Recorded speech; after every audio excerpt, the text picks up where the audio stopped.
جنگ صفین اور حضرت علی علیہ السلام۔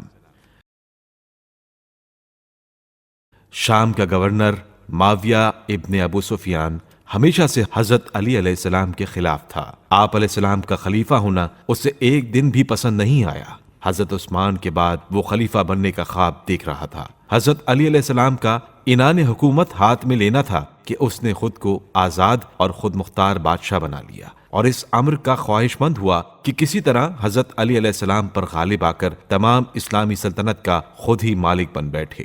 اس نے حضرت علی علیہ السلام کی قوت توڑنے اور نقصان پہنچانے کی جہاں اور بہت سی تدبیریں کی تھیں، ان میں سے ایک یہ بھی تھی کہ حضرت عثمان کے قتل کا الزام حضرت علی علیہ السلام پر لگا کر لوگوں کو ان کے خلاف بھڑکانا شروع کر دیا۔ جنگ جمل کے بعد اس کو اپنی کامیابی بہت زیادہ قریب نظر آنے لگی تھی، کیونکہ مخالفت امیر المومنین علیہ السلام کی آگ بھڑک اٹھی تھی۔ اب اس نے حضرت علی علیہ السلام سے ایک فیصلہ کن جنگ کرنے کی ٹھان لی۔ صفین کے میدان میں اس کی فوجیں جمع ہونے لگیں اور تھوڑی سی مدت میں ایک بہت بڑے لشکر کا دریا موجیں مارنے لگا۔ حضرت علی علیہ السلام بھی اپنی فوج لے کر اس کی سرکوبی کو وہاں پہنچے۔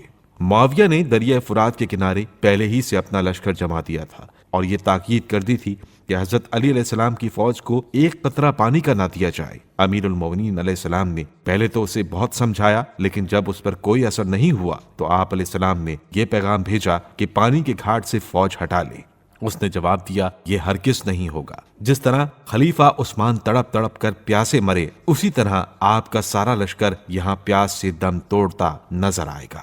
یہ سن کر حضرت علی علیہ السلام نے اپنی فوج کو حملہ کرنے کا حکم دیا۔ فرات کے گھاٹ پر بڑے زور شور سے جنگ ہوئی اور گھاٹ پر حضرت علی علیہ السلام کی فوج کا قبضہ ہو گیا۔ معاویہ اپنے وحشیانہ برتاؤ کے باوجود حضرت علی علیہ السلام سے رحم کی درخواست کر بیٹھا۔ آپ علیہ السلام کی لشکر والوں نے تو بہت چاہا کہ جس طرح انہوں نے ہم کو پیاسا رکھا ہے، ہم بھی ان کو تڑپا تڑپا کر مار ڈالیں گے اور پانی کا ایک قطرہ بھی نہیں دیں گے، مگر حضرت علی علیہ السلام کے رحم و کرم نے اس بات کو منظور نہ کیا اور گھاٹ کو کھول دینے کا حکم دے دیا۔ جنگ ہو یا صلح، حضرت علی علیہ السلام کسی موقع پر بھی انسانیت اور آئین اسلام کے خلاف کوئی بات پسند نہیں کرتے تھے۔ صفین میں 110 دن تک آپ علیہ السلام کا قیام رہا۔ اس مدت میں آپ علیہ السلام نے بار بار کوشش کی کہ معاویہ راہ راست پر آ جائے اور بندگان خدا کا خون نہ بہے، لیکن اس نے ایک نہ سنی۔ اس جنگ میں رسول خدا صلی اللہ علیہ وآلہ وسلم کے خاص صحابی حضرت عمار یاسر بھی شریک تھے، وہ اسی جنگ میں شہید ہوئے۔ حضرت رسول خدا صلی اللہ علیہ وآلہ وسلم نے ان کے متعلق یہ پیش گوئی کی تھی، ستقتلک الفئۃ الباغیہ، اے عمار، تمہیں عنقریب ایک باغی گروہ قتل کر ڈالے گا۔ پس اس حدیث کی روح سے معاویہ اور اس کا لشکر باغی قرار پاتا ہے۔ ایک روز گھمسان کی جنگ ہو رہی تھی کہ نماز ظہر کا وقت آ گیا۔ حضرت علی علیہ السلام نے حکم دیا کہ دونوں لشکروں کے درمیان ہمارا مصلی بچھا دو۔ لوگوں نے کہا، یہ وقت نماز پڑھنے کا نہیں ہے، دشمن کی طرف سے برابر تیر چلے آ رہے ہیں۔ آپ علیہ السلام نے فرمایا، اسی نماز کے قیام کے لیے تو یہ جنگ کی جا رہی ہے، کیا نماز بھی ایسی چیز ہے کہ اس کو ٹال دیا جائے؟ غرض کہ آپ علیہ السلام کا مصلی میدان جنگ میں بچھ گیا اور آپ علیہ السلام نے اطمینان کے ساتھ نماز ادا کی۔